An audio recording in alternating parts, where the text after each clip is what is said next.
ഒരു വെള്ളച്ചാട്ടം കാണാനായിട്ട് ഒരു മല മുഴുവനും കയറുന്നൊന്ന് ആലോചിച്ച് നോക്കിയേ. എന്ത് രസമായിരിക്കും അല്ലേ? അങ്ങനെ ഒരു വെള്ളച്ചാട്ടമാണ് നമ്മുടെ ധോണി വെള്ളച്ചാട്ടം. ഇതാണ് എൻട്രൻസ്. അവിടുത്തെ എൻട്രൻസ് ഫീ 120 രൂപയാണ്. കുട്ടികൾക്ക് ഫീസൊന്നും ഇല്ല കേട്ടോ. രാവിലെ 10:30ക്കാണ് ഫസ്റ്റ് ബാച്ചിനെ കടത്തിവിടുക. ഉച്ചയ്ക്ക് ശേഷമുള്ളത് ഉച്ചയ്ക്ക് 1:30ക്കും. ഈ കാണുന്ന മലയാണ് നമ്മൾക്ക് നടന്ന് കയറേണ്ടതായിട്ടുള്ളത്. ട്രെക്കിങ് ഇഷ്ടപ്പെടുന്ന ആൾക്കാരും നടക്കാൻ നല്ല ഹെൽത്തി ആയിട്ടുള്ള ആൾക്കാർക്ക് മാത്രം പറ്റുന്നൊരു സ്ഥലമാണ് കേട്ടോ ഇത്.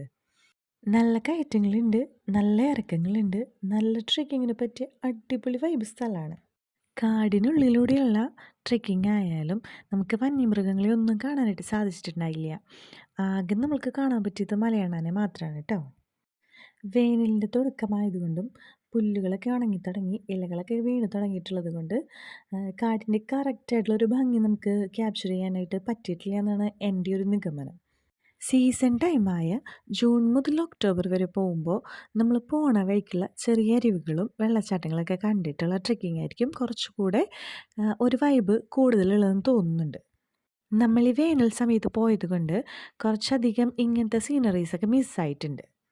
അതുപോലെ ഈ വെള്ളച്ചാട്ടത്തിലേക്ക് ആരെയും ഇറങ്ങാനായിട്ട് സമ്മതിക്കില്ല. അവിടെ ഫുള്ള് ബാരിക്കേഡ് കെട്ടിയിട്ട് തിരിച്ചിട്ടുണ്ട്. ഈ വെള്ളച്ചാട്ടം ഒഴുകി വരുന്ന ഇതിന് മുകളിലായിട്ടുള്ള സ്ഥലത്ത് നമുക്ക് ഇറങ്ങാനും അത്യാവശ്യം ഇരിക്കാനും ഒക്കെ ആയിട്ട് പറ്റും. നമ്മുടെ ട്രെക്കിങ്ങിൻ്റെ കഷ്ടപ്പാടിന് വെർത്താണ് ട്ടോ ഈ സ്ഥലം. ഈ ഒരു ട്രിപ്പിൽ നമ്മൾ കവയും കൂടെ കവർ ചെയ്തിരുന്നു.